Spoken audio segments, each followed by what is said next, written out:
존경하는 국민 여러분, 조영 국회 부의장을 비롯한 선배 동료 의원 여러분, 김민석 국무총리를 비롯한 국무위원 여러분, 국민의힘 대구달서가 국회의원 유영합니다. 지금 대한민국은 수도권 일극체제란 말로 대변될 만큼 수도권과 지방의 격차는 커져 있습니다. 따라서 수도권 일극체제를 완화하고 지방주도 성장을 실질적으로 견인하기 위해서는 정책 전환이 필요하다고 봅니다.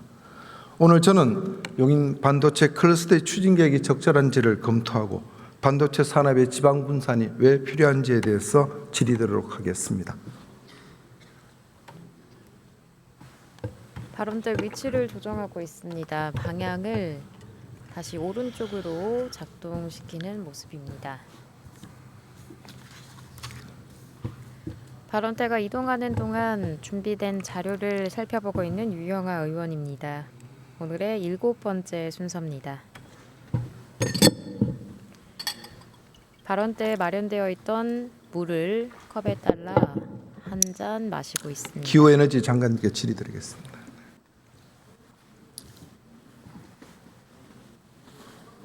잠시 주머니에 있는 물건을 살짝 만져보고 현재 국무위원 발언대에는 기후에너지 지난 1일 장관 김성환 장관 이 대통령께서 자리하고 2020년 신년사에서 이렇게 말씀하셨습니다.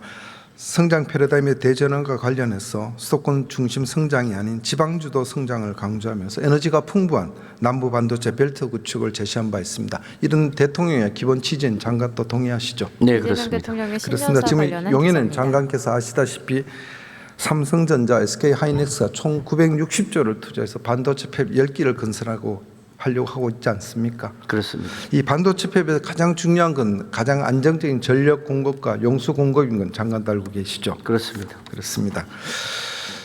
장관 혹시 여기 용인 반도체 클러스터에 들어가는 필요한 반도체 팹 10기에 대한 전력이 얼마인지 알고 계십니까? 총 합해서 15기가 정도. 그렇습니다. 원자로 15개 정도의 분량의 전력입니다. 구체로 보면 이제 삼성 반도체 6기 팹에 9기가와트, SK 하이닉스 4개 반도체 팹에 6기가와트가 필요합니다. 5.5 정도. 그렇습니다. 그래서 지금 저는 이 반도체 용인 클러스터의 이제 전력과 용수에 대해서 문제점을 좀 설명을 드리겠습니다. 먼저 구체적 공급 계획을 보면 9기가와트가 필요한 삼성의 보면요, 3기가와트는 한전가 전력 공급이 돼 있고 3기가와트는 LNG 발전소로 충당한다고 그렇게 계획돼 맞습니까? 네, 삼성은 우선 1차로 그렇게 돼 있죠. LNG를 먼저 공급하고 2차부터는 이제 고압망을 통해서 전기를 공급하게 되어 있습니다. 그렇다. 그리고 지금 현재까지는 3기가와트에 대한 전력 확보 계획은 아직 없는 걸로 제가 알고 있고요. 1차로 먼저 확보는 되어 있고요. 2차부터 지금 계획을 세워야 되는 단계입니다. 예. 자, SK 하이닉스는 3기가는 확보된 상태에서 나머지 3기가는 이제 지방도 318호 지방도를 확충하면서 그다음 하부 공간에 전력망을 구축하는 걸로 이렇게 되어 있죠, 맞습니까? 네, 예, 그래서 여쭙겠습니다.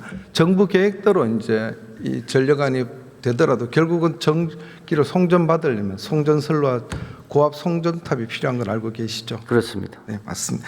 장거리 송전 경우에는 전압이 떨어져서 정전의 효과 위험성도 그보다 큰 거는 그 지역 주민들이 과연 용인할 수 있냐의 문제입니다. 장관 잘 아시다시피 밀양 사태 알고 계십니까? 네. 그렇습니다. 2005년부터 2014년까지 약 9년간에 걸쳐서 밀양 송전탑, 구체적으로 밀양 주민과 한전과의 격화된 시위로 2분이 사망한 것도 알고 밀양 계시죠? 송전탑 네.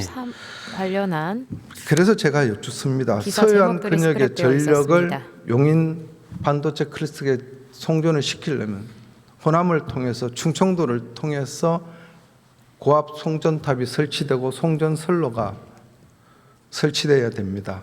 알고 계시죠? 그렇습니다. 이제 언론에 보면은 이 송전선로 건설을 둘러싸고 호남과 충청 지역 주민들의 반대가 극렬하다고 듣고 있습니다.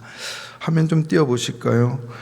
작년 12월에 초고압 송전탑 건설 반대 전국 행동이 출범했다는 기사를 보신 적이 있습니까? 네. 전국 조직이 출범할 만큼 기사로 격렬하게 자료로 반대하고 떴습니다. 있습니다. 이 변전소가 들어서 있는 경기도 안성과 하남에서 시의회도 결사 반대하고 있습니다. 만에 하나 지역 주민들이 반대해서 송전탑이 설치가 되지 않고 송전력 개설이 되지 않으면 전력 공급이 안 된다고 봅니다. 이런 사태가 됐을 경우에는 반도체 폐백 공장은 완성됐는데 전기가 없어서 공장이 돌아가지 않는 사태도 일어날 수 있다고 봅니다.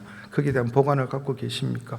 네, 이제 그런 문제들 때문에 이 송전망 관련 특별법이 만들어져서 주민 의견 수렴도 보다 철저히 하고 건설 과정에서 여러 가지 주민 피해를 최소화할 수 있는 대책도 만들고요. 보상도 보다 철저하게 할 수 있는 대책을 만들어서 추진 중에 있습니다.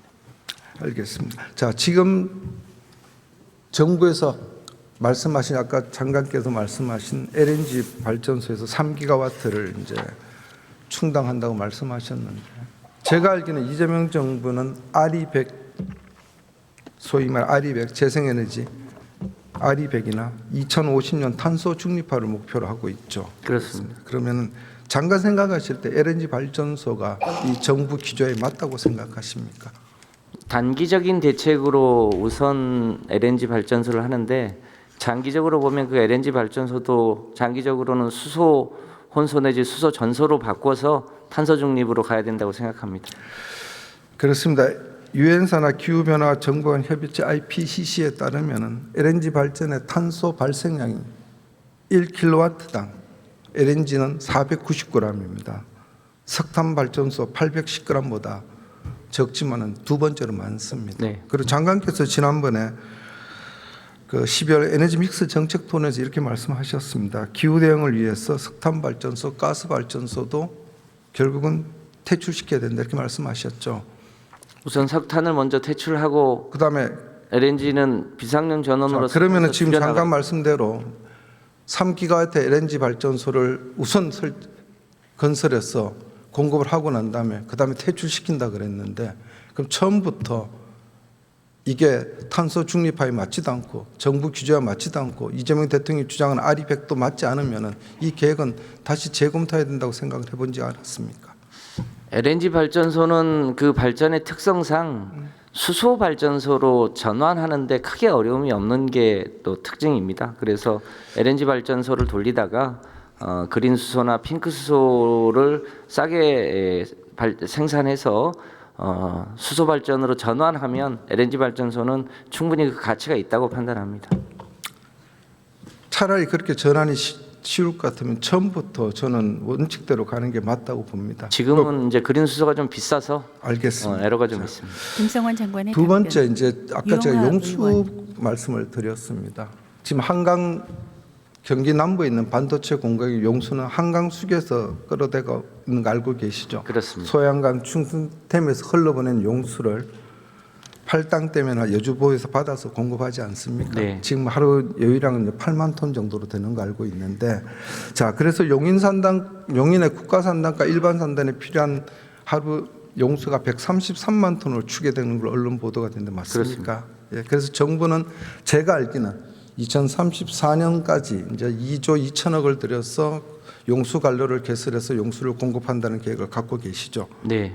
자, 이 계획이 맞으면 이렇습니다. 지금 현 단계에서 수도권의 생활용수나 또는 공업용수가 더 이상 필요하지 않다는 전제가 성립돼야 되는 것입니다. 장관님 말씀드린 지금 팔당 치수당을 치수로 쓰는 지자체가 모두 몇 개인지 아십니까? 24개입니다. 네. 24개에 1,400만 명이 생활 공급 또는 공장 용수로 사용하고 있습니다. 근데 지난 정부에서 이번 정부에서 지난 9월 7일입니다. 아까도 좀 동료 의원 질의 과정에서 나왔는데요. 9월 7일 주택 공급 확대 방안을 이 정부가 발표했습니다. 그때 수도권에 총 135만 원을 공급한다고 얘기를 했습니다. 그중에 이제 재건축, 재개발이 36만 5천 호, 빼면 98만 5천 호가 남습니다. 혹시 이 98만 5천 호의 생활용수에 일일 용수 필요한 용수가 얼마인 줄 알고 계십니까? 네. 제가 미처 추계 못해봤습니다. 제가 말씀드리겠습니다. 다 아실 수는 없어 갖고요. 서울 국민의 물연구원의 유영하 연구 의원. 결과입니다. 주택 공급 98만 5천 호의 생활용수가 공급되려 그러면 56만 톤이 필요하다고 봅니다. 그럼 아까 제가 말씀드린 대로 정부 추계대로 용수 관로가 건설된다고 하더라도 정부 발표대로 수도권에 135만 호가 공급되면 생활용수가 빠지게 되지 않겠습니까? 그럼 정부가 처음 예상했던 반도체 용수 공급은 저는 차질이 있다고 생각합니다.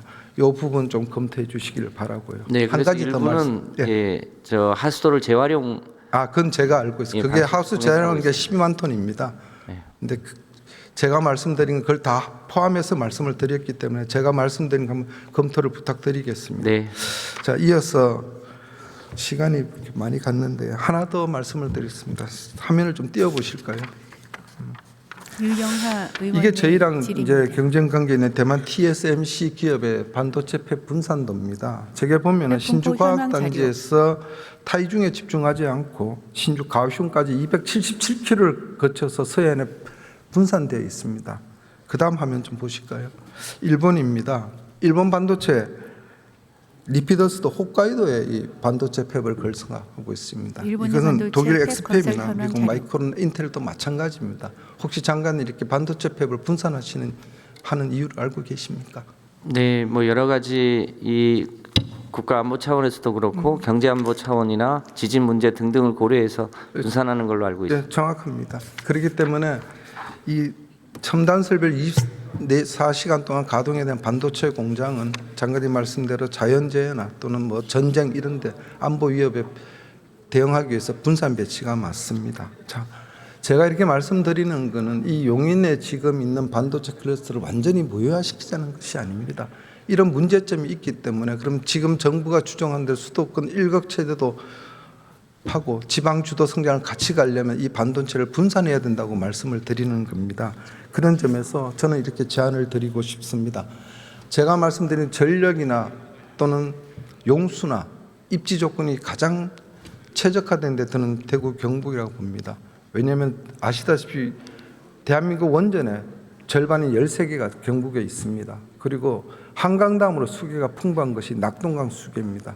그리고 장관이 아시다시피 반도체 운송은 항공으로 운송되는 거 알고 계시지 않습니까? 네. 그렇습니다. TK 신공항이 개척되었고 신공항 주변에 첨단 산업단지가 들어서게 되어 있습니다. 그러면 구미와 군위를 거쳐서 대구 경북의 반도체 클러스터를 저는 유치할 수 있다고 봅니다. 이 문제는 비단 지역 이기주의의 문제는 저는 아니라고 봅니다. 그래서 아마 지금 삼성이나 SK 측에서도 지난 정부의 말을 믿고 이 산단에 들어왔다가 지금은 이 과연 전력 공급이 될 수 있을지 안정적인 용수 공급이 될 수 있을지 많은 고민이 있다고 봅니다. 이럴 때 정부가 나가서 파격적인 인센티브를 제공하면 기업이 저는 움직일 수 있다고 봅니다. 그래서 적극적으로 좀 검토를 해 주시기를 부탁드리겠습니다. 예, 들어가시면 좋겠습니다. 김성원 장관의 총리님 답변이었습니다. 잠깐만 앞으로 모시겠습니다. 다시 김민석 국무총리 발언대로 나왔습니다. 질의에는 유영하 의원. 지금 방금 제가 장관께 말씀드린 이 용인 반도체 클러스터의 지방 분산의 문제는 비단 대구 경북의 문제뿐은 아니라고 봅니다. 반도체의 대구 경북을 비롯한 남북권 분산, 저는 호남도 되고 충청도도 포함된다고 봅니다. 이전에말로 정부가 지금 주장하고 있는 에너지의 지산지소 원칙에 저는 부합된다고 보고요. 또 지방 투자를 강화하거나 지방 주도 성장을 따라서 지역 균형 발전에도 도움이 된다고 봅니다. 그래서 총리께서 총리 산하에 이 TF팀을 만들어 한번 검토해 주시기를 제가 제안을 드리겠습니다. 그 관련한 게 저보다 센 대통령 직속으로 위원회가 만들어질 겁니다. 고맙습니다. 같이 하겠습니다. 예, 좀 더 총리께서 관심을 가져주시길 예. 부탁드리겠습니다. 웃으며 답변하는 김민석 국무총리. 다시 자리로 돌아갑니다. 유영하 의원은 발언대를 정면을 향해서 이동시키고 있습니다. 갈색 베이지 빛나는 밝은 양복을 입고 있는 유영하 의원입니다.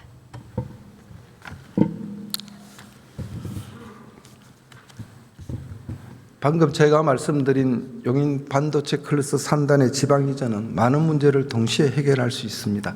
우선 전력 문제가 해결되고 송전선 건설 부담이 사라집니다. 그리고 아리백의 이행에 필요한 재생에너지 확보나 또는 수도권과 지방 간의 전력 수급 불균형도 완화가 용이해야 됩니다. 무엇보다도 인구 감소와 산업 공동화로 소멸 위기에 처한 지방도 해상할 수 있을 것입니다. 그리고 수도권 일각 체제를 극복할 수 있다고 봅니다. 경청해 주셔서 감사합니다.